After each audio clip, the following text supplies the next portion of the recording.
And I'm Jack Coleman. Welcome to CBA Newsroom. This week's stories are interviews with All-American Matthew Thorsheim, Mr. Frake for the Dinner for the Troops, and as always, this week's weather with Michael Paduano. Over the past week, senior soccer player Matt Thorsheim earned a spot on the high school All-American team. Here's the interview with him. So, Matt, how does it feel to win all these awards and the state championship with it being your senior year? It's really an honor to receive all these awards and go out the way we did. It was really special. Just honored to be able to represent my team in the CBA community. Yeah, I mean, you guys had a great season. What was your favorite part about this season in particular? Well, it has to be winning the state championship and lifting the plaque with all my teammates. You know, we worked so hard all throughout the entire season, and just so happy that that's what it came to. You're obviously a great player, and you were a great player this entire season. What are your aspirations for your future soccer career? Well, I'm going to be going to Bucknell, so that's where I'm going to be continuing my soccer and academics, and the dream is to eventually play after that, but who knows. Well, thank you very much, Matt. We enjoyed having you here on Newsroom. Thank you.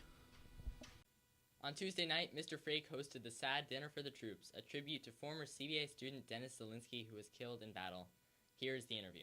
I'm Gerald Sharp here with Mr. Frake with CBA Newsroom. So, Mr. Frake, tell us a little bit about your education and what led you to CBA. Well, I'm a graduate of CBA, and when I was here, I sort of thought that maybe I might someday like to become a teacher, but I hadn't really thought too much about it until I got to college. And I went to Bucknell University in Pennsylvania, had a great experience there, learned a lot, and decided officially that I wanted to become a teacher.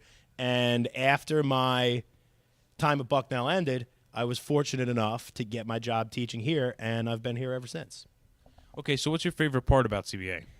My favorite part about CBA is that you never, even after you've graduated and even after you've left the school is still a part of who you are. You can meet people from different age levels, different class years, different walks of life in your day-to-day life, and if it comes up that you went to CBA, you have an immediate bond with that person, and you have something to talk about with them. And I've met a lot of people that way, and I've formed some good relationships with people I didn't know when I was a student here, but that CBA formed a connection later on in my life. So tell us a little bit about your club, Students Against Destructive Decisions.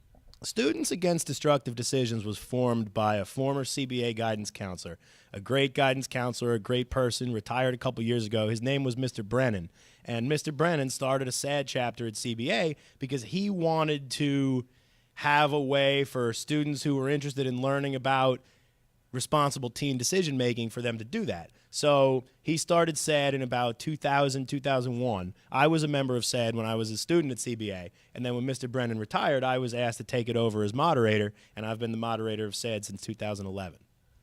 And finally, tell us a little bit about your event you host tonight, Dinner for the Troops. The Dinner for the Troops is a great tradition, and I'm really honored to be a part of it. It was started by a student at CBA as a part of his service project, and he built the Dinner for the Troops from scratch. And he started it, he built it up into what it is, and when he graduated, SAD had the opportunity to continue the Dinner for the Troops. SAD had always assisted with it, and they had the opportunity to continue it as a SAD event, and SAD took the opportunity to do that. The Dinner for the Troops is in honor of Lieutenant Dennis W. Zielinski, who's an alumnus of CBA. He's our brother. We're proud to honor his legacy, and we're proud to uphold his legacy, because he was killed in action in Iraq in 2005 after graduating from CBA and from West Point. So the dinner is a way to honor his memory, it's a way to honor his legacy, and it's a way to support the soldiers who are currently serving overseas. Okay, thank you very much, Mr. Frake. CBA Newsroom, Gerald Sharp, thank you very much. Thank you for having me. Finally, here is the weather with Michael Paduano. So right now we're here on CBS campus, and it's not too bad outside right now, but today's high is going to be around 48 and rainy. But the rest of the week it's going to get colder as it goes.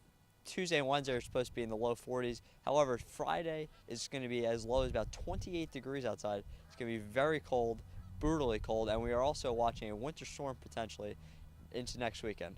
So we can see what happens with that. Back to you guys. That's it for the week. I'm Lucas Capone. And I'm Jack Coleman. Thanks for watching Newsroom.